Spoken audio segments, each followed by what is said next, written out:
बिस्मिल्लाहिर्रहमानिर्रहीम। अस्सलाम वालेकुम वरहमतुल्लाहि वबरकातुहू। प्यारे बच्चों, फेडरल बोर्ड ने 2024 के लिए 9th और 10th के उर्दू पेपर का पैटर्न बदल दिया है। तमाम चॉइस ख़त्म कर दी है। अब आपको बग़ैर चॉइस के जो है ना वो डिफरेंट अंदाज से आपको चॉइस दी गई है। तो मोस्टली आपको इसलिए आपको सारी चीज़ें अच्छी तरह तैयार करनी पड़ेंगी। एमसीक्यूज़ में कोई फ़र्क नहीं आया। सवाल नंबर 2 से हम देख लेते हैं कि इन्होंने 9 क्वेश्चन करने और 9 में कोई 8 क्वेश्चन करने, 8 में कोई चॉइस नहीं है, सारे के सारे करने हैं। उस तरह बे हिस्से में भी कोई चॉइस नहीं है, आपके सारे के सारे 5 के 5 क्वेश्चन ही करने हैं। पहले एक एक्स्ट्रा होता था, वो अब ख़त्म कर दिया गया। अब आपको पूरे के पूरे ऊपर 8 और नीचे 5 के 5 क्वेश्चन करने, चॉइस ख़त्म होगी। अब इस वाले सेक्शन में ग्रामर में देख लें, ग्रामर में भी 4 हैं, कोई चॉइस नहीं है, 4 के 4 करने हैं। और हिस्सा सोम में जो है ना वो अलिफ बे होता था, उसको बे ख़त्म करके बीच में या कर दिया गया है। और इस तरह नज़म हिस्से में भी जो है ना वो या कर दिया गया, वो बे हिस्सा ख़त्म करके।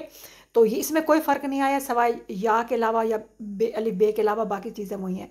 और यहाँ पे भी आपका कोई फ़र्क नहीं आया, सिंपल या कर दिया गया है। और ग्रामर में भी जो आपका रुदाद और वो है उसमें भी सिर्फ या कर दिया गया, बाकी सारी चीज़ें वैसे की वैसे। सिर्फ आपके सेक्शन 2 के जो पहले 2 क्वेश्चन हैं उनमें चॉइस ख़त्म कर दीजिए। अब बात करते हैं 10th की। 10th के एमसीक्यूज़ में भी कोई तब्दीली नहीं की, वैसे के वैसे एमसीक्यूज़ आ रहे हैं। लेकिन 10th में इन्होंने एक काम किया है कि जो शॉर्ट क्वेश्चन आंसर हैं इन्होंने वही 7 के 7 करने, लेकिन 7 के पार्ट्स में आपको चॉइस दे दी है। बे में भी आपको जो है ना वो उसके 5 करने हैं, 5 के पार्ट्स में उन्होंने आपको चॉइस दे दी है।